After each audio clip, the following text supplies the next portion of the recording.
Tudo bem? Boa noite, boa tarde, bom dia, boa madrugada, seja lá qual for a hora que você estiver assistindo esse culto.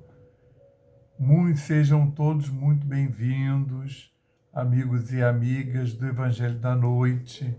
Hoje é um dia fantástico que nós vamos começar a estudar o Evangelho de Lucas. Semana passada nós terminamos o Evangelho de Marcos, né? É o menor evangelho dos 4 apresentados que constam no Novo Testamento. E o de Marcos tem apenas 16 capítulos. Então, hoje vamos começar o de Lucas, que é o evangelho que foi... Bom, depois eu explicito, né? Em que condições foi escrito no Evangelho de Lucas. Para começar, nós vamos ler aquela página de ambiência que hoje é do livro Vinha de Luz. É a lição 47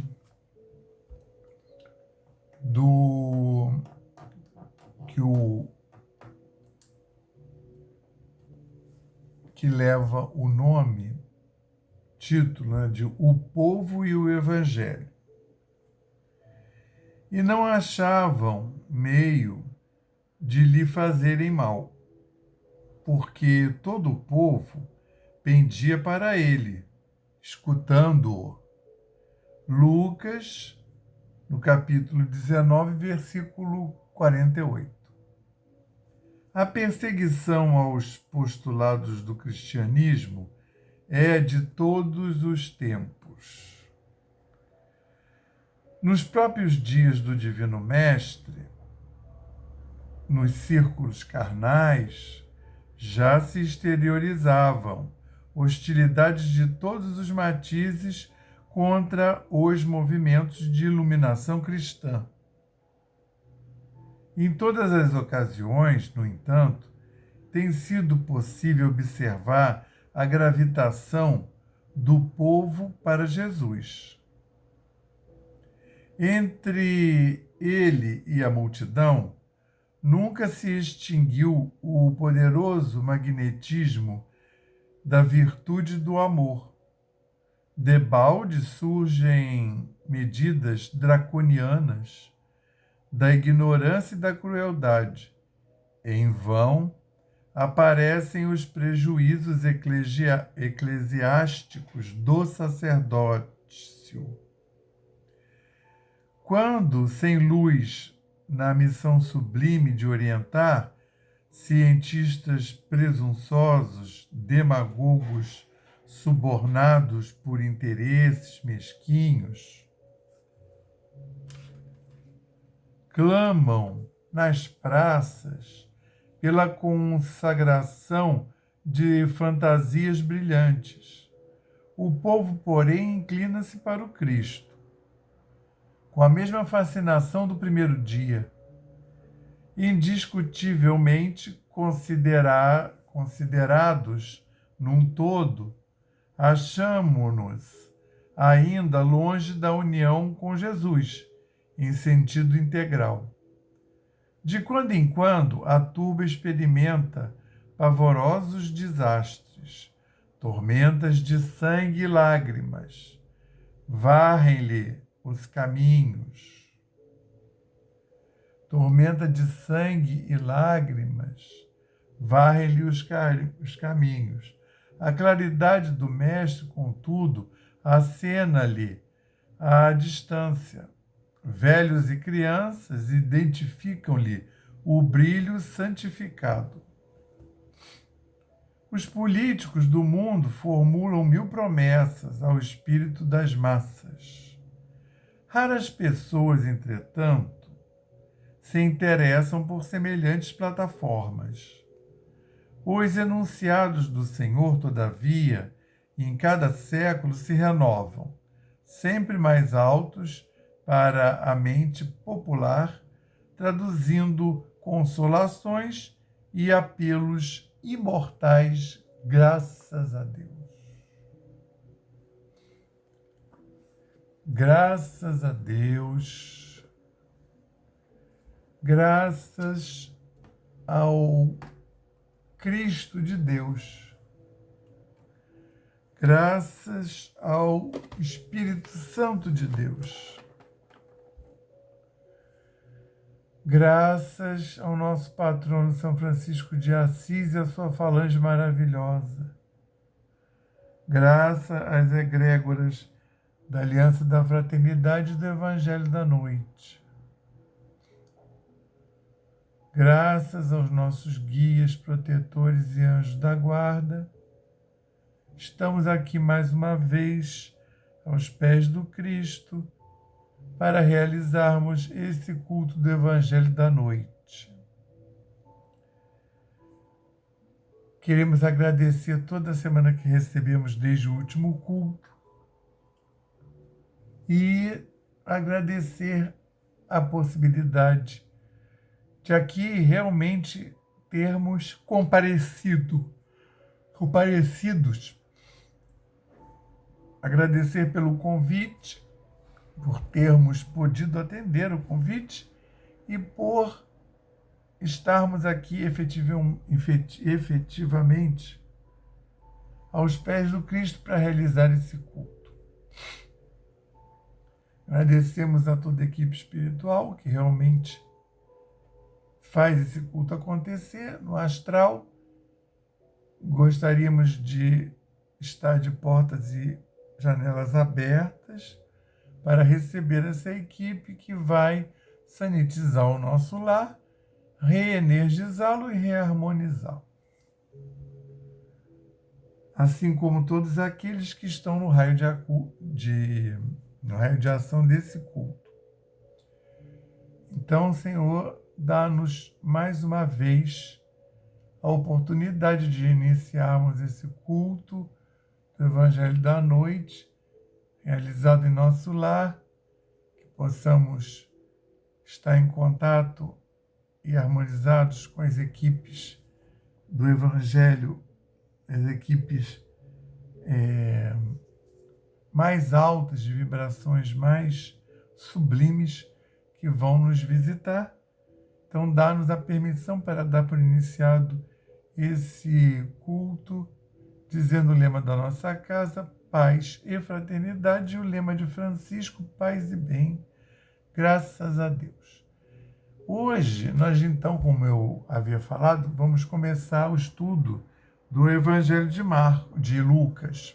Terminamos o de Marcos semana passada. Hoje vamos estudar Lucas nesse culto que é o culto do dia, que também é o primeiro culto do mês. É o culto do dia 3 de agosto de 2023. E a passagem é Lucas, capítulo 1, versículos 1 a 4. O pastorino deu o nome de O Prólogo de Lucas. E ele relata assim: tendo muitos empreendido fazer uma narração coordenada dos fatos que entre nós se realizaram, como nolas transmitiram os que foram dele, testemunha ocular desde o princípio e ministros da palavra.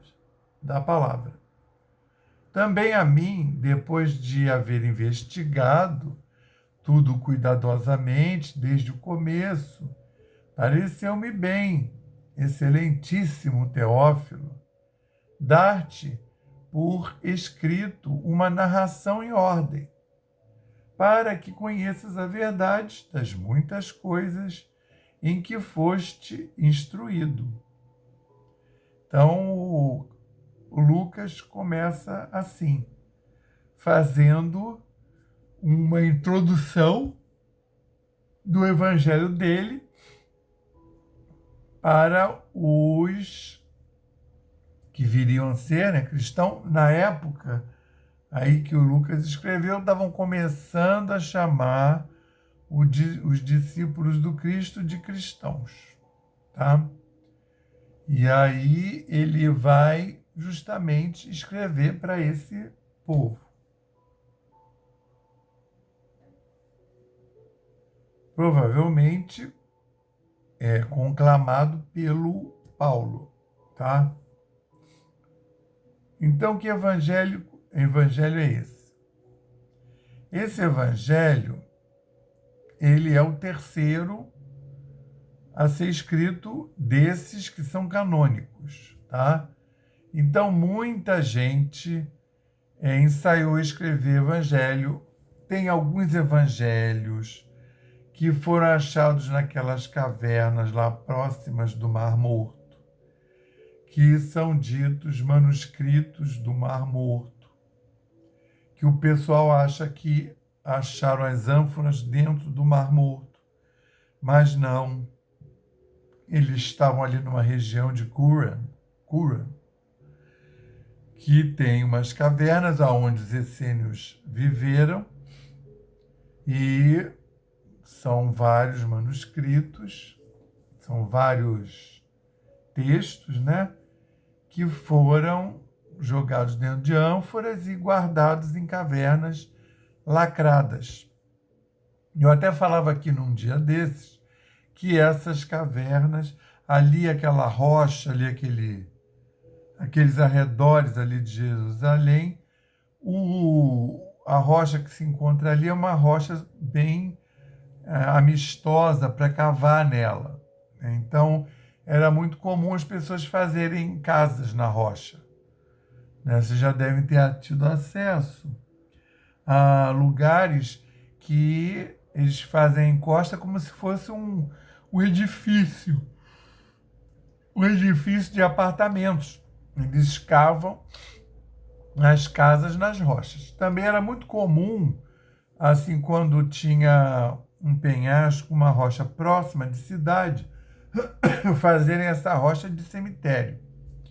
Então iam lá, cavavam uma caverninha, não precisava ser muito profunda, para enterrar alguém lá da família, depois tampava com uma pedra para não sofrer ataque em princípio de humanos mesmo, mas também de animais, né? E aí eles tampavam.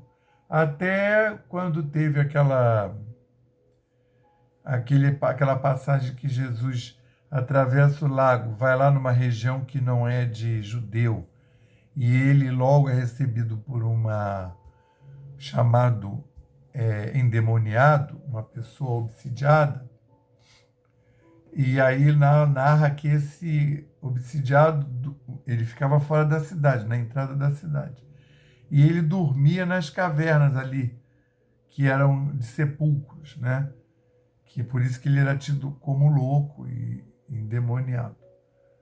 Porque provavelmente ele afastava as pedras e dormia lá com os cadáveres, os restos mortais.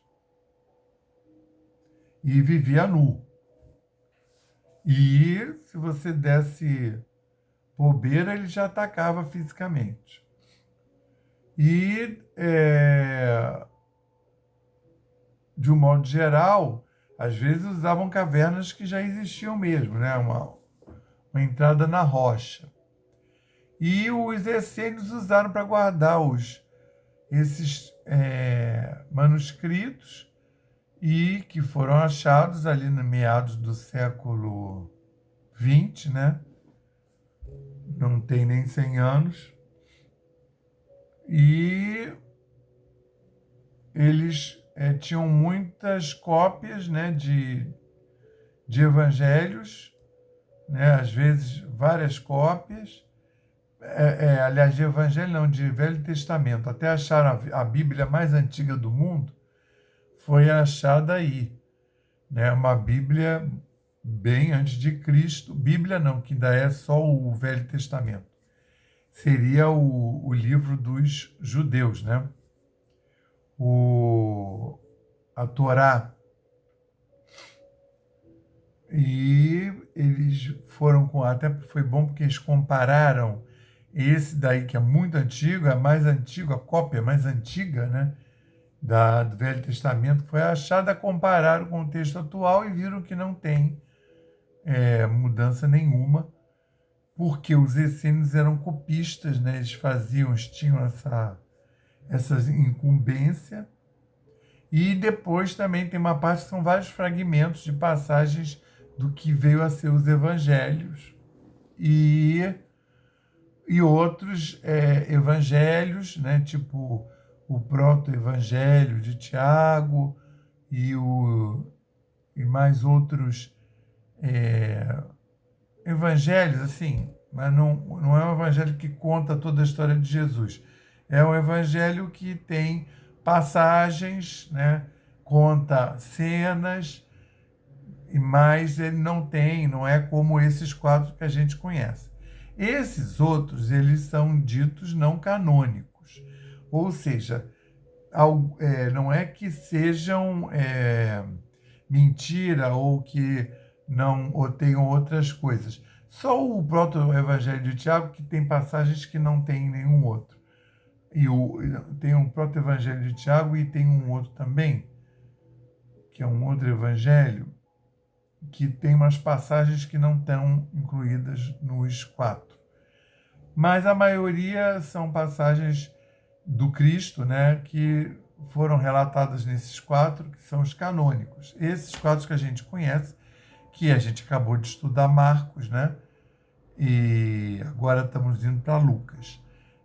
Lá no Novo Testamento aparece Mateus, depois Marcos, e depois Lucas, e depois João. Tá? É mais ou menos na ordem que eles foram escritos. Então, a questão foi essa. Quando Cristo morreu, não tinha nada escrito. O Cristo veio e falou, o povo, né, que os discípulos ouviram muita coisa, os apóstolos certamente, e a transmissão do conhecimento se fazia oral. Então, ia lá, subia num lugar um pouco maior, em cima de uma pedra, ou num declive ali da montanha, você ficava na parte mais alta e pregava lá para o povo que se apresentava. E era oral. E contava as histórias, porque não tinha nada escrito. Então, lembrar que o povo todo era analfabeto, qualquer que fosse a língua. Então, mesmo que você escrevesse, você não ia conseguir dar cópias para as pessoas lerem. Como é que as pessoas tinham acesso à palavra de Deus? Elas iam na sinagoga, ou lá no culto que você cultuava, e os sacerdotes do culto é que faziam as pregações ou as leituras. Os essênios, que era um grupo judeu, eles começaram a escrever, né, provavelmente em aramaico, né, para deixar para depois.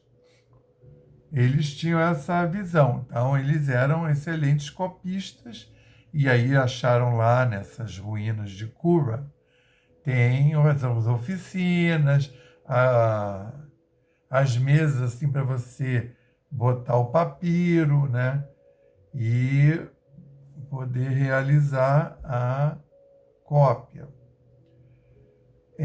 desses textos. Mas, nesse momento que os evangelhos foram escritos, eles não tinham... Jesus não tinha nada escrito, né, documentado. Então, supostamente, o primeiro evangelho a ser escrito foi o de Mateus. Só que, isso naquela época. Depois, com o tempo, aí o povo, os pesquisadores, foram pesquisando. Espera que eu vou espirrar. Eles foram pesquisando, e aí isso é contestado, né? Porque falaram o seguinte: o evangelho de Marcos, ele veio depois, que ele é um resumo de Mateus e Lucas, ainda puseram Lucas no meio. que é um evangelho posterior. O de Mateus e Marcos, a datação é bem próxima, tá? Mas o pessoal, pesquisando depois, achou que Marcos vem primeiro, que Marcos escreve para o povo que estava ali, não só para judeu, ali para o povo que estava na região ali fora dos lugares onde judeus moravam. E aí ele escreve é bem sucinto, tem 16 capítulos. Ele é muito usado em catecismo de igreja porque ele conta os fatos, realmente. Quando vem o de Mateus, que aí faz mais sentido até, porque Mateus ele vai fazer o evangelho para judeus. E aí ele vai fazer uma ponte do Velho Testamento com Jesus, como que validando, comprovando. Ele mostra que essas coisas que ele vai narrar no Evangelho, que muito já estava lá narrado em Marcos, comprovavam, aí ele traz o Velho Testamento e vai mostrando como se fossem sinais, que era uma coisa muito cara ao povo judeu. E aí ele realmente escreve para judeus, é um evangelho para você usar quando for fazer pregação para judeu. Então, isso daí já décadas depois de Jesus ter morrido, tá? Então, assim, os apóstolos já tinham ido para a vida, já estavam pregando, e aí vem Paulo, que começa a pregar em grego, e aí o evangelho, a mensagem do Cristo, sai do mundo judeu, daqueles lugares tradicionais, e ganha o mundo helênico, embora alguns grupos de judeus falassem grego, eram ditos judeus helênicos, né? Mas aí você consegue pregar numa região muito maior, que é o que Paulo faz, né, ao longo das famosas viagens de Paulo. Na última, que é uma viagem que ele está preso, mas ele consegue levar ele preso, indo para Roma, ele vai ficar preso lá em Roma, e ele consegue levar o evangelho para Roma, embora não fosse uma das, oficialmente, uma das viagens que ele planejou, né, dele. Mas, de certa forma, planejou, porque durante essa viagem ele prega para todos os carcereiros, né, para as pessoas do Império Romano que mantinham ele preso, e depois ele consegue chegar a Roma e levar para a comunidade de Roma. Então, acaba tendo, obviamente, uma função essa prisão de Paulo. Até porque dura anos. Ele fica preso 2 anos antes de mandarem para Roma. Depois a viagem dura meses. A nau que ele estava levando eles e outros presos naufraga. Eles vão para a ilha de Malta. Aí ele fica lá em Malta um tempão.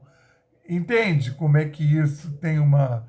Quando você acha, nossa, tudo dando errado, né? Vão matar o cara.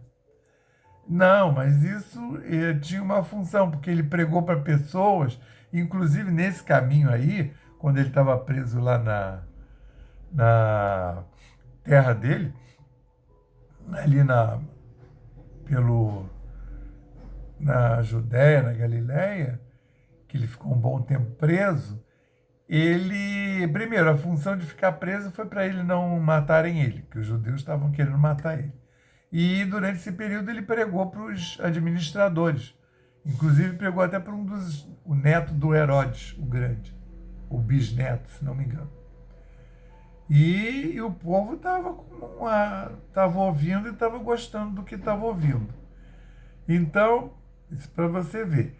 Então, o Evangelho de Marcos, eu tenho a impressão que faz mais sentido que ele tenha sido o primeiro, ali pelo ano 50, mas tem outros que datam 70. Então, isso aí tinha entre 50 e 70 anos que o Cristo tinha morrido. E 70 é um ano muito emblemático, que é o ano da destruição do templo, né? Do segundo templo de Jerusalém. Aí eles botam o de Mateus entre 50 também e 75. Mas é mais provável que o Marcos tenha feito e depois o Mateus fez, que tem muitos versículos que a gente não sabe quem copiou de quem, mas o Mateus fez enxertando os links com o Velho Testamento, que foi feito para judeu, né? E aí a gente está começando o terceiro evangelho. Esse aí é mais consenso que foi o terceiro a ser escrito, que foi uma encomenda, provavelmente de Paulo, porque o Lucas era médico e vivia em Éfeso. E o Paulo vivia em Éfeso. O Lucas provavelmente foi médico de Paulo.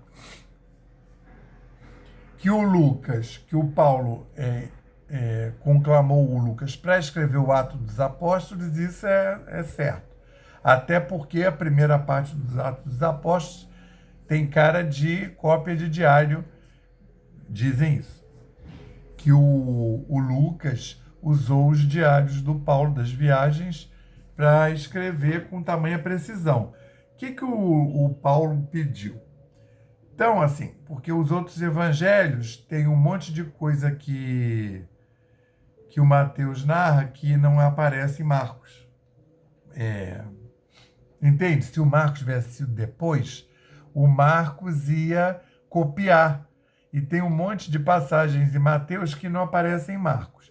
Uma outra coisa é que o Mateus não escreveu.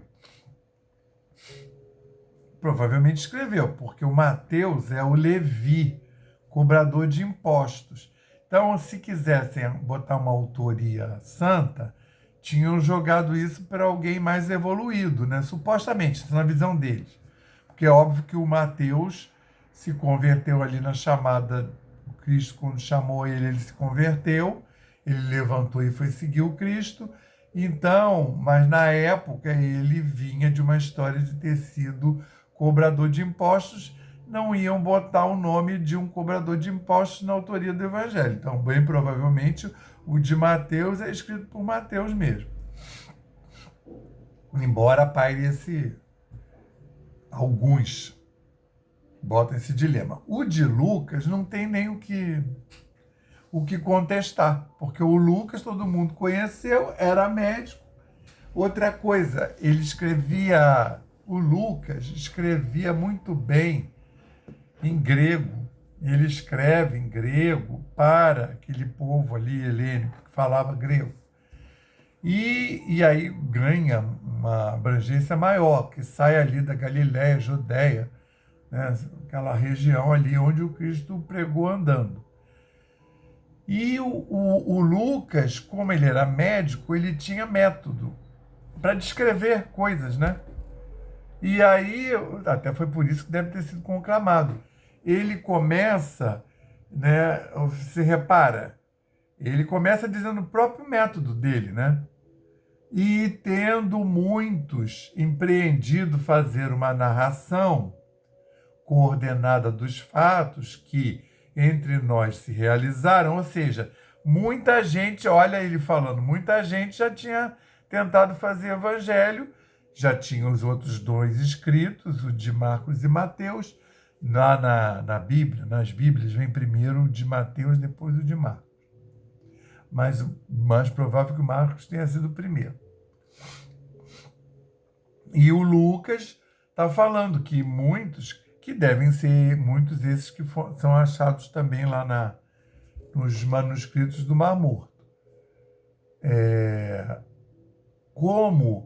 Então, muitos tentaram, muitos empreendido fazer uma narração coordenada dos fatos, contar uma história, a história de Jesus, que dentre nós se realizaram, como nolas transmitiram os que foram dele, como nos contaram os fatos que foram dele, né, de Cristo, como nolas transmitiram os que foram dele e os que seguiram ele, né? Testemunhas oculares desde o princípio. e ministros da palavra. Entende? São os que foram conclamados a pregar.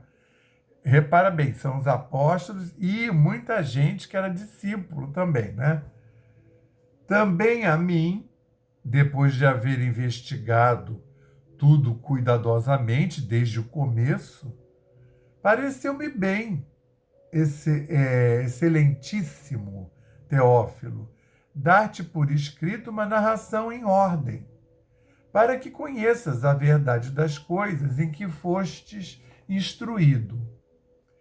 E excelentíssimo Teófilo é uma saudação que uns dizem que ele faz essa saudação a uma pessoa chamada Teófilo. E outros, que eu acho mais provável, Teofilo, Teo, Deus, Filo, né, filia, né, amizade, afinidade. Então, são como se fossem os seguidores de Deus, os que procuram Deus. E excelentíssimo, porque são esses estudiosos, essas pessoas que já estavam iniciadas em estudos e que sabiam ler, né? Porque isso está escrito e ia ter que ler.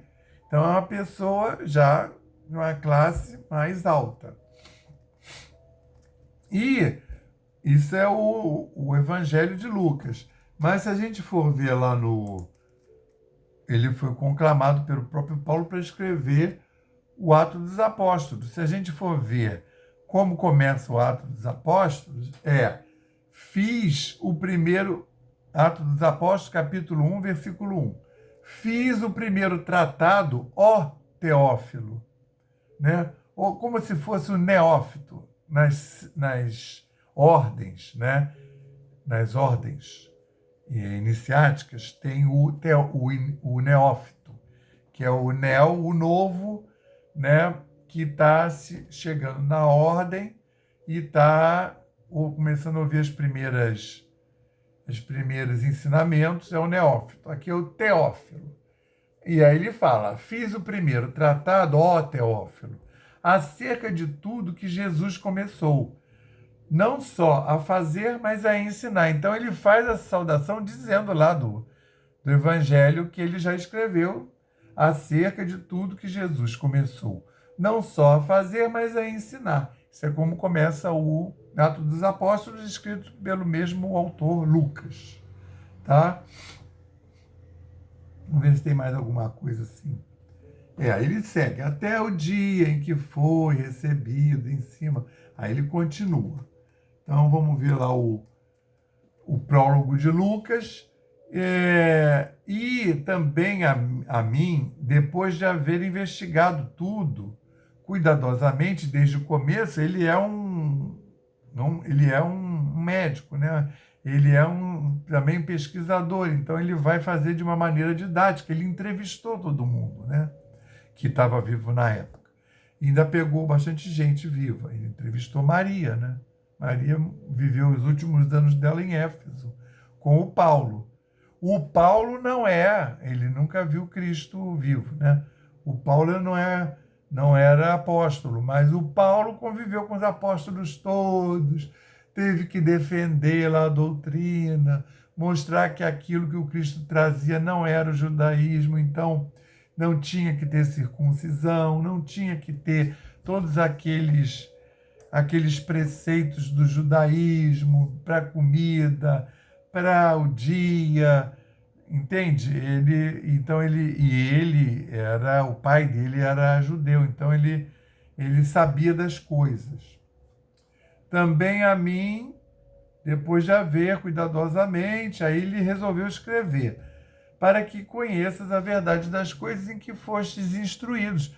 Então ele resolveu dar um testemunho dele, baseado nas narrativas das pessoas que ele entrevistou, né? Então esse é o Evangelho de Lucas. E é um evangelho também longo, pormenorizado. As narrativas nem sempre são iguais a Marcos e Mateus, tá? Mas ele fez baseado em pesquisa, tá? E dá para ver, né, que é relato, que tem coisas que ele não presenciou, aí ele não detalha, e os outros que foram apóstolos, né, o Marcos e o Mateus, eles, às vezes, eles falam mais alguma frase, algum pormenor.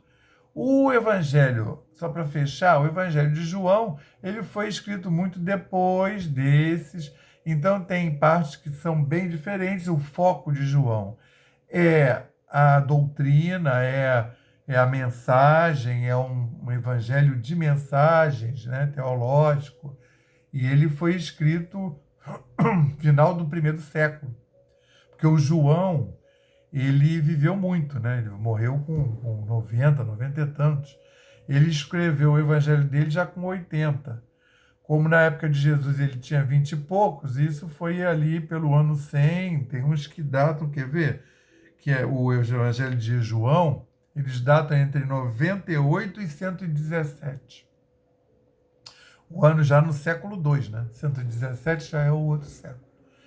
Então, é isso aí, o prólogo de Lucas. E nós vamos agora passar para o nosso passe fluídico terápico, quando nós vamos nos colocar de forma bem relaxada para recebermos o passe da mão dos nossos guias, protetores e anjos guardiões. Coloquemos-nos relaxadamente, sigamos esses mantras. Elevemos mais uma vez os nossos pensamentos ao Pai e confiemos. Nós pedimos ao Cristo para que possam os nossos amigos espirituais, juntamente com os protetores de cada um aqui presente, realizar através deste passe fluídico terápico o tratamento particularizado de acordo com as necessidades que cada um apresenta. Que seja suavemente depositado em nosso corpo fluídico, mental e físico o remédio advindo das camadas superiores da vida, tão bem preparados por corações amorosos para nos atender. Rogamos ainda que os benefícios deste passe se estendam aos nossos lares, envolvendo de forma carinhosa os nossos familiares, parentes e amigos, proporcionando-lhes igualmente tratamento eficaz. Intimamente, pedimos forças para desenvolver em nós coragem, discernimento e paciência, e bom ânimo na nossa lida diária, nos colocando agora na posição de receptores abertos à boa influência do alto, alentando a nossa consciência de que somos seres oriundos e viventes no universo de Deus. Agradecemos a nossa coexistência com o nosso próximo e a atual reencarnação, que nos colocou em contato com os elementos indispensáveis às nossas necessidades de evolução. Rogamos inspiração para que possamos aproveitar a oportunidade da mesma, para exercitar o perdão e a busca sincera pela harmonização íntima, sem deixar de atender aos reclames da lei de progresso e evolução. Finalmente pedimos equilíbrio moral e emocional, inspiração nos padrões do Evangelho para que possamos solucionar com os nossos esforços os problemas que nos envolvem, resignação positiva sem estagnação, compreensão para agir com amor, ação sem ser subserviente, proteção, forças para manter a vigilância e disposição para realizar a nossa reforma maior, graças a Deus. Graças a Deus, graças ao Cristo de Deus e graças ao Espírito Santo de Deus, graças ao nosso patrono São Francisco de Assis e à sua falange maravilhosa, graças às egrégoras do Evangelho da Noite da Aliança da Fraternidade e aos nossos guias, protetores e anjos guardiões.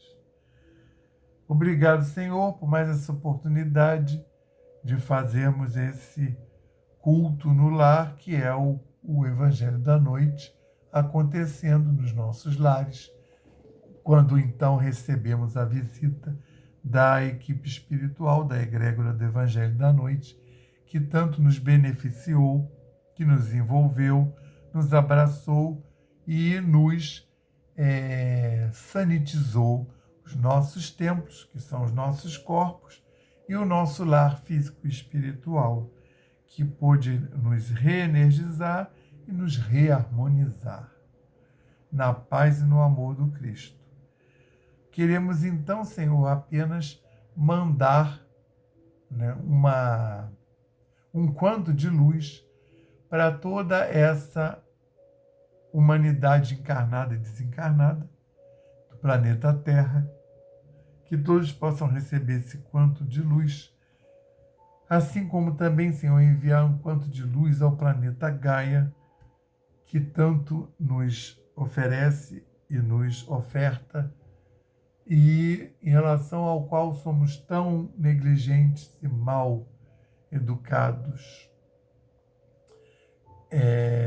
Queremos ainda rogar, Senhor, para que haja o envolvimento de todos esses líderes espirituais, planetários, quer encarnados, quer desencarnados, e também, Senhor, pedir o envolvimento de todos esses líderes materiais, que são os prefeitos, governadores, presidentes, chefes que atuam em organismos supra país, esses grandes conglomerados mundiais, e essas pessoas que comandam grandes somas de dinheiro, cujas ações impactam várias pessoas, grupos de pessoas e etnias. Vamos agora, Senhor, fazer 30 segundos de silêncio, quando então colocaremos as nossas intenções e as nossas demandas, inclusive por terceiros.